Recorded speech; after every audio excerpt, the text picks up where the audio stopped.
ইনশাল্লাহ অতি শীঘ্র আপনাদের সামনে সামনাসামনি সরাসরি দেখা হবে। আগামী নির্বাচনে ইনশাল্লাহ দেশের অধিকাংশ জনগণের সমর্থন ধানের শীষ তথা বিএনপি পাবে।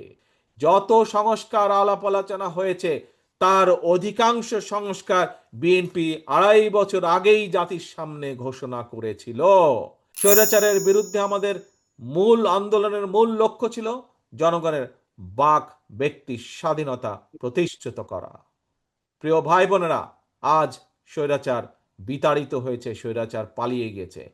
জনগণের শাসন আমাদেরকে প্রতিষ্ঠিত করতে হবে, জনগণের রাজনৈতিক অধিকার আমাদেরকে প্রতিষ্ঠিত করতে হবে।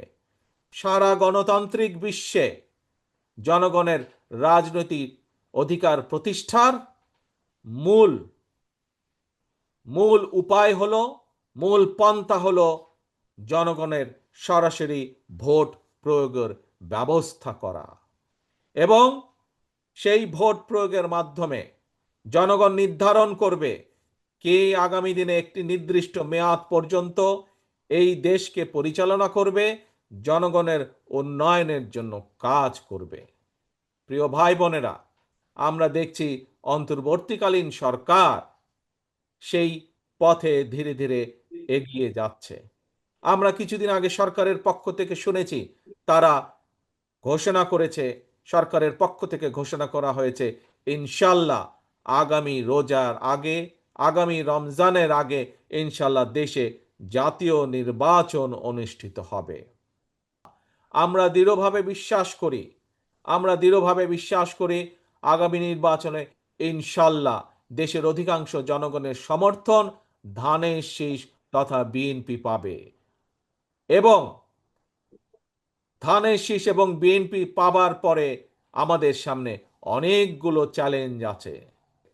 প্রায় 2 বছর আগে স্বৈরাচারের সময় আমরা বাংলাদেশের মানুষের সামনে 31টি দফা উপস্থাপন করেছিলাম, যেগুলো রাষ্ট্র মেরামত দফা হিসাবে পরিচিতি লাভ করেছিল। সেই 31 দফার মধ্যে আমরা বিভিন্ন সংস্কার কর্মসূচি দিয়েছিলাম।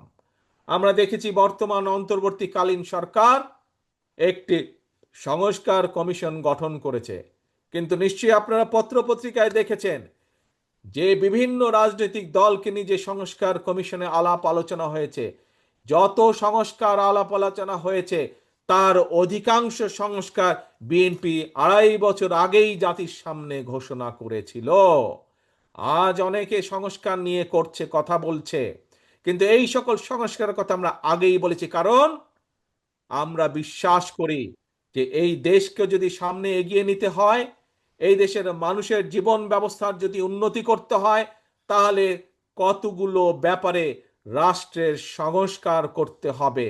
এবং সেই জন্যই আমরা অন্য কেউ চিন্তা করার আগে বিএনপি আপনাদের দলই দেশের সামনে, দেশের মানুষের সামনে সর্বপ্রথম প্রায় 2.5 বছর আগে সংস্কার প্রস্তাব উপস্থাপন করেছি আমরা।